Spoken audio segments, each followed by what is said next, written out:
Hello, my name is Dr. Tom Bannon. I'm with the Battleship New Jersey and the Kane University Oral History Project. Today is November 18th, the year 2005, when we're aboard the Battleship New Jersey, which is harbored in Camden, New Jersey. And I'm speaking with Mr. Eugene T. Borman of Runnymede, New Jersey, who is a former employee of the New York Ship Company from 1958 to 1965.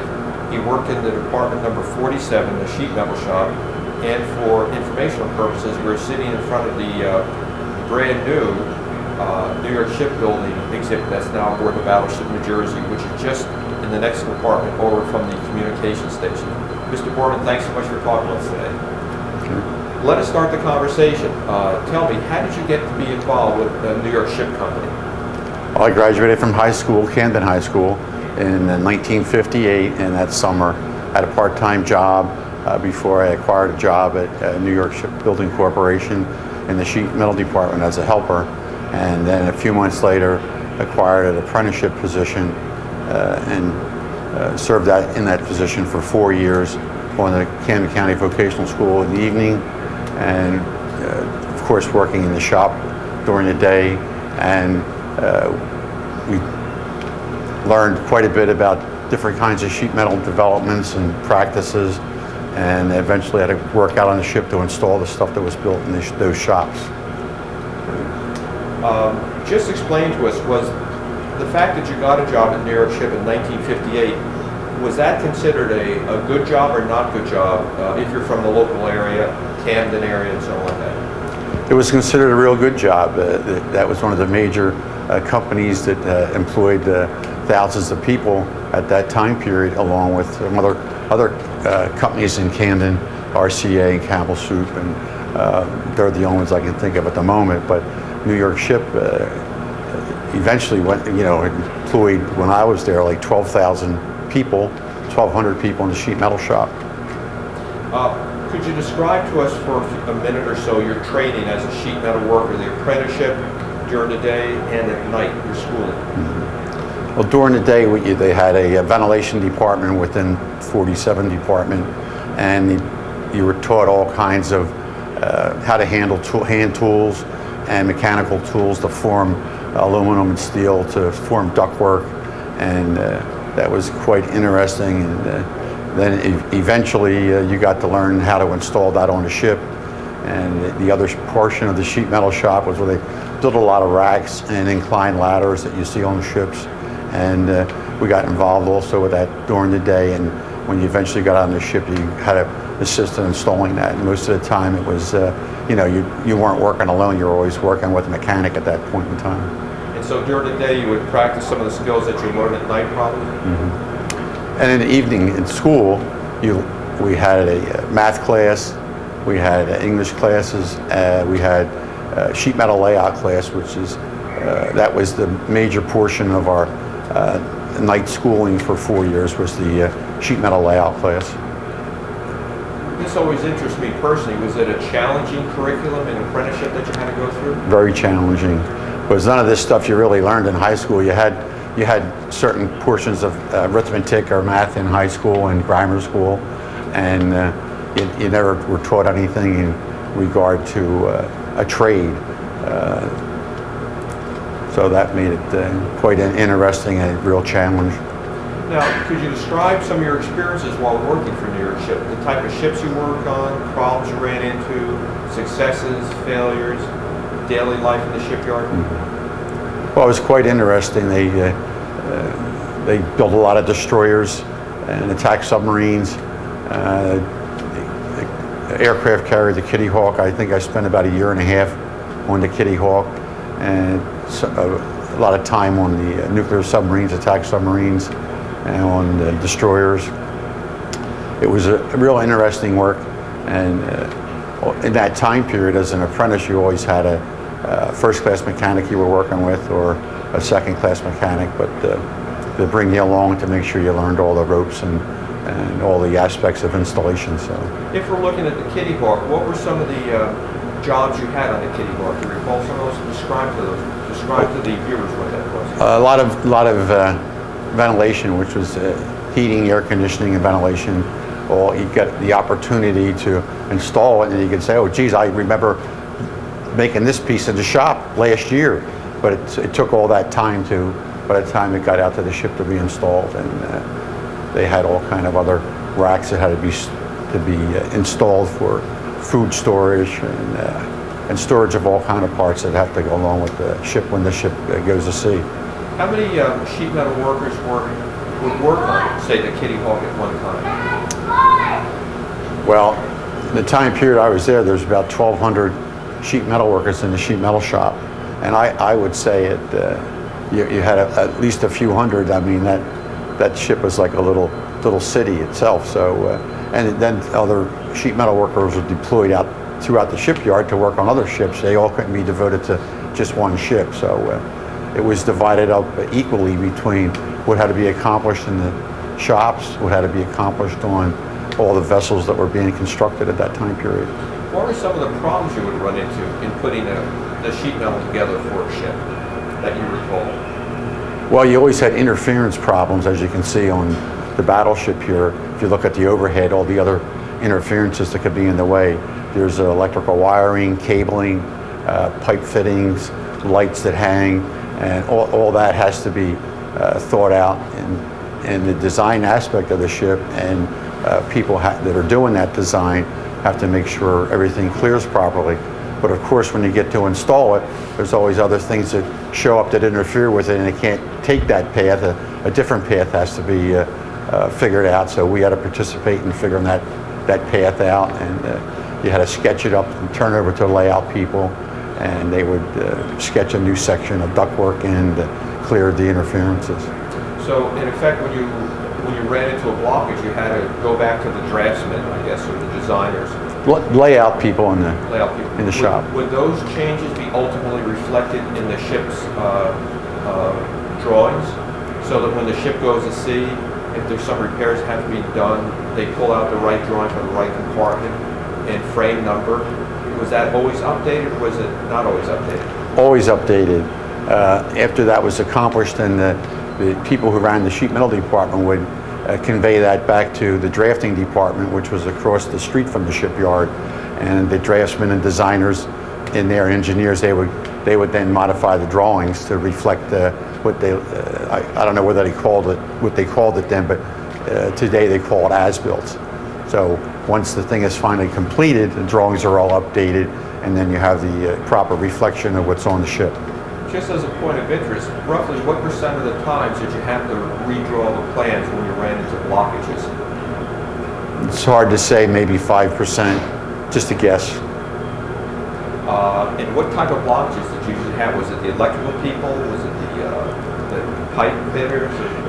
It's both. It's both the electrical and the piping, but mainly it was the electrical, because you can look around this ship and see all the cableways that they have and how they're hung and how they're supported.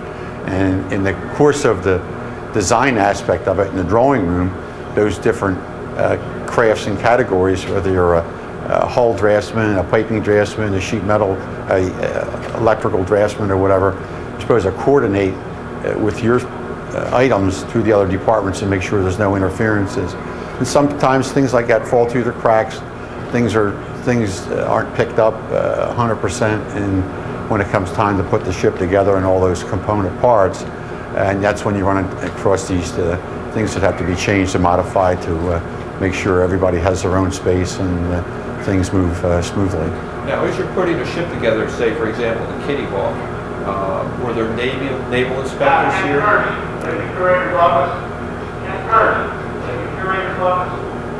Yes, there's naval government Navy inspectors throughout the shipyard during construction. Certain items in the sheet metal shop, when they were completed before they were shipped out, they were stored for installation. It required a government inspector to inspect it and sign off on it. And likewise, when the things are installed on a ship, that was required also. The shipyard had its own inspection staff, but they coordinate that with the Navy's inspection staff. Did they ever find any problems where you had to pull a system out and put it back in if it wasn't done to specifications? I don't recall that. I'm sure that has happened over the course of the construction of the ship. It's quite complicated from the laying of the keel until the thing is finally finished. So I would think that's happened. What was roughly the average time it took to build, say, a large ship like the Kitty Hawk or a smaller ship like a destroyer? I think I recall the Kitty Hawk took about 5 years by the time they laid the keel and started to put all that stuff together. The attack submarines, I think, was about the same time period because they were all nuclear, and that there was a lot more specifications to follow, and it just took longer to do everything, and the reactor compartment was new to the shipyard at that time period. Was the ship built 24 hours a day, or was it just built on 12-hour shifts? Well, there was 3 shifts, which covered the 24-hour period, until it finally got to its, right before its completion. The second and third shifts were reduced quite significantly. First shift was always there, but not the same amount of people were required, obviously, because 85 to 95% of the installations had been completed by that point. So basically, you couldn't speed up the production of a ship then. If you took 5 years to build the Kitty Hawk, you could not build it, say, 3.5 years. I would think not. I mean, there's too many things that have to be thought out, and it just takes a lot of time to start getting things put together and installed. The last thing they do, I believe, is the floors that we're standing on and the painting, and then they got to clean up and all that stuff. So, and even now with the newer ships, I would think it's probably at the same time frame. They're bigger, they have more electronic equipment, and they probably 5 years is for aircraft carrier. Now, once say something like the Kitty Hawk goes out to its sea trials and then returns, did ships like the Kitty Hawk or smaller ships, did they have problems with their sheet metal work and all that? Things would fall apart, not work? I don't think things fall apart, but they may have different routing systems to balance the system, and they all have adjustable dampers in the heating and air conditioning system, so they have to run tests to balance the system. And I don't recall anything major with the sheet metal portion of the ship in regard to sea trials. Now, before we go any further with the interview, you did bring some documents with you. Why don't we spend a few minutes where you can show the document, explain it, and as you do that, I can focus in with the camera and come up with a close-up shot. Why don't we do that at this point? Right? Okay. First of all, this is an apprentice agreement that they give you to fill out, and at least one of your parents has to sign it. Mine has my name on it that I signed, my father's name on it that I signed.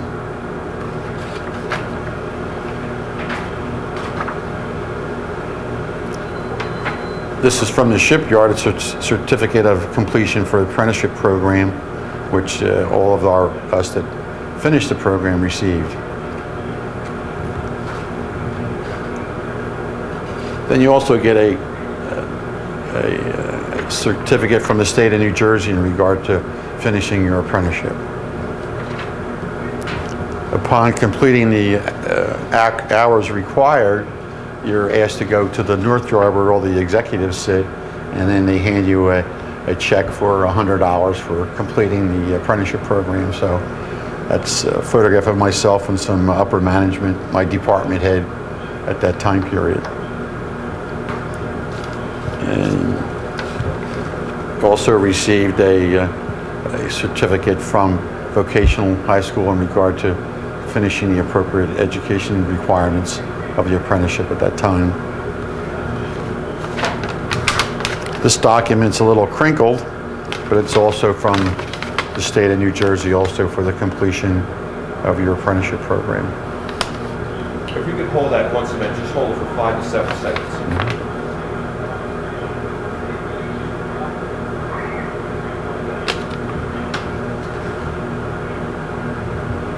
This is just a little booklet for the commencement exercises that they had once you finished it, and it was real nice.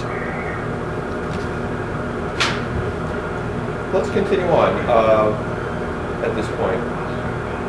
Talk to me, you were at the shipyard from 1958 to 1965. How did conditions at the shipyard change as far as construction of ships goes, any new technologies? Then we'll talk about changing conditions as the shipyard starts losing business. Talk a little bit about changing technologies and ways of building ships that you witnessed. Well, I think for the sheet metal department, that stuff, there was not a lot of technology required to change any of the construction methods at that time period.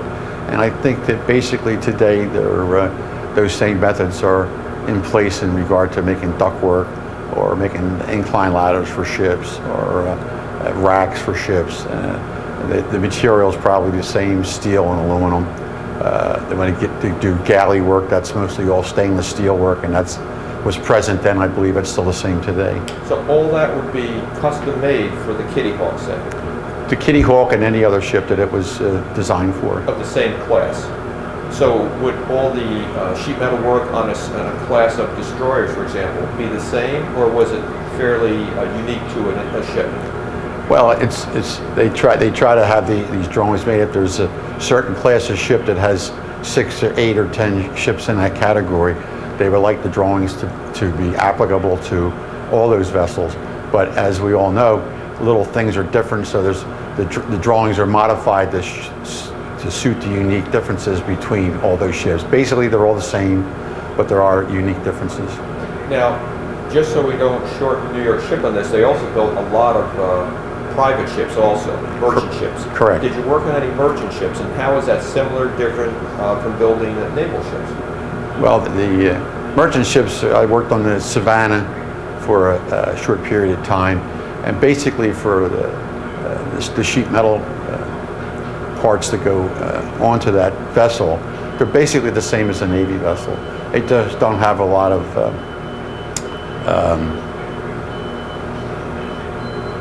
requirements that are different. They're basically all the same. So I would say for those ships is basically the same in reference to sheet metal. And for the historical record, the Savannah was the first nuclear merchant ship, correct? Correct. How is it different building a nuclear ship, atomic powered ship, than building a standard powered ship by steam turbines? Well, there's a lot more rules to follow and regulations to follow, and a lot of protection required from any radioactivity. I worked on the submarines they were attack submarines. They were nuclear, and you had to wear, if you went to the reactor compartment, you had to wear a dosimeter to measure any radioactivity. You're only allowed so many. I don't recall the term for that, and it's recorded on that dosimeter, and they would check it every evening after you left the vessel. Did you ever have any recordings on that were of concern? Pardon me? Did you ever have any recordings on the dosimeter of any concern to you? No. Did that ever happen? I don't know. I don't know of anybody that did have that, but that's why you have to wear it in case it is. And I guess they prevent you from going back into that area for a period of time to make sure you don't have any highly radioactive particles in your system. Talk just a little bit about the changing work conditions at the shipyard from 1958 to 65. What did you experience? What did you see? Not a lot of changes in regard to the work requirements. I'm sure that they had some people working there that they weren't 100% satisfied with, and that's the case. And they would get a warning, and then if they got 3 warnings, then they got fired. But in our area, I don't think we had hardly anybody that fell into that category. There may have been a couple of people, but obviously you don't hear about them. One day they're there, and then the next day they're not. And 6 months later, you ask for somebody, say, oh, he quit, or they got fired.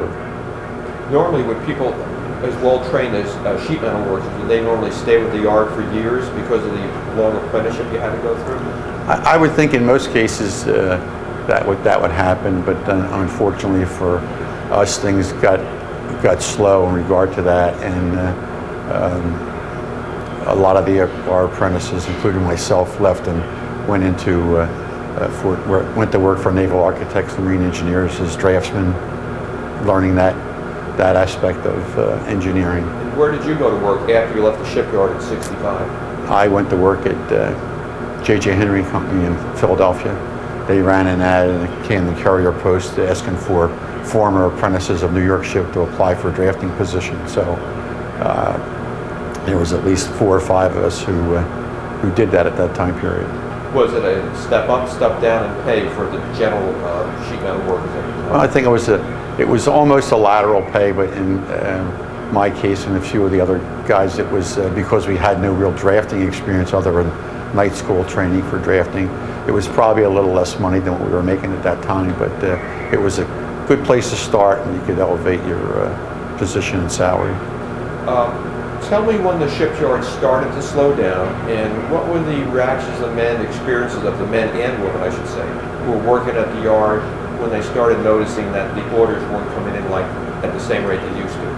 Actually, I think that started right after I left in 1965, where it could have been in place at that time, but a lot of times you don't get all that information in the shop that someplace else in the corporate headquarters has. So, you know, they're obviously trying to bid on new construction all the time to promote employment and keep people working, but things turn down and they don't acquire these contracts, then you have too many people, and then they have to lay people off. And I think the impact on that was quite severe once that took place with everybody that worked there.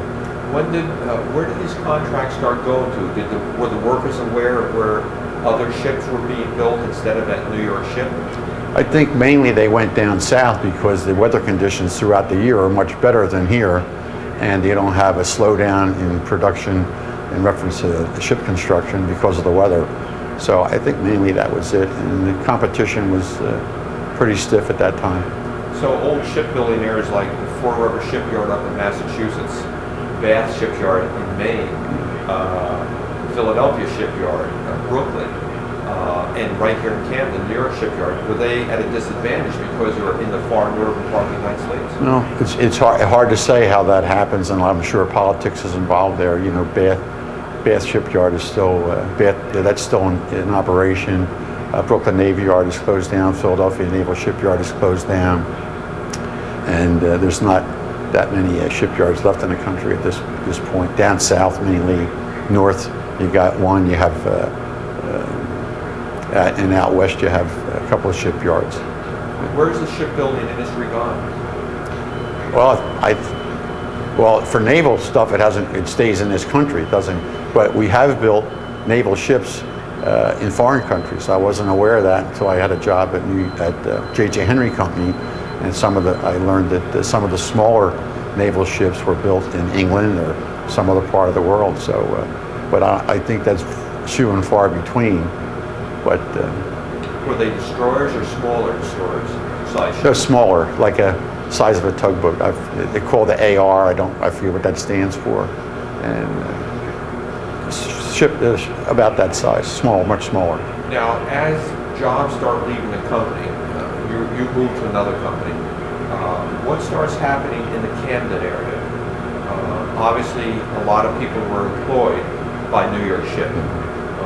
What happens in the community? Could you describe that as best as you can recall? It's hard to say at that time, but I mean, the Fairview section of Camden that I lived in was still prosperous, and I think a lot of the people that worked in the shipyard filtered into design drafting positions with companies across the river in Philadelphia, some in our local area.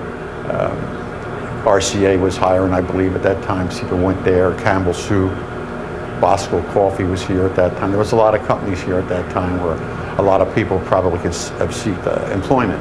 Where is Fairview area located in relation to where we're at right now, the Battleship New Jersey historic dock site? It's close. It's about 5 or 6 miles or closer. When did Camden start to decline in a serious way? I think I really didn't pay a lot of attention to that at that time period, but I would say somewhere in the 70s, and very unfortunate. Was New York Ship partly responsible for that? Because ultimately New York Ship closes down. I would think so. Now, I understand that there's a change of ownership of New York Ship in the 60s. Could you explain that, and then ultimately what happens with all the equipment and so on like that that used to be in the shipyard? Well, from what I was told, Mr. Wolfson bought New York Ship, and I forget the exact year that he bought that. And people had told us that he was notorious for closing down shipyards. Of course, that's only hearsay to the guys in the sheet metal shop. And of course, we didn't believe that at that time because there was so much business and everybody was employed and so forth. But eventually, when there was no contracts, that's what happened. And so he, at that point in time, I forget what exact year that was, 67, I'm guessing at that point. But so he could piece off and sell portions of the shipyard, but the only pieces that belonged to him. There was a lot of government equipment in the shipyard at that time, and it was identified as USNX, which means it belongs to the government, the Navy Department. I believe someone said that he tried to sell that at one point, but there would be no buyers for that because he didn't own that. Was this Mr. Wolfson from this area, or was he in another area of the country, just would, as you say, buy shipyards and then sell them? I'm not sure where he was from, to be honest with you. Do you recall the reaction of the community when the town, the city, the surrounding areas found out the shipyard was going to close? Well, I'm sure a lot of people were depressed on that, especially the guys that were a lot older than us ex-apprentices at that time, because that was their life and their livelihood. They could have been in their 50s or 60s and still had years to work, and now they have no years to work, and difficult to find a job making the same kind of money in our area. And I assume was shipbuilding one of the better paying jobs in this area? Yeah, I believe a lot of the guys at that point in time went to, the sheet metal guys went to the Philadelphia Naval Shipyard, and then there was a commercial union, Local 19 sheet metal workers, a lot of them went there, and some other sheet metal workers that were not apprentices migrated into the design drafting areas where a lot of us guys went.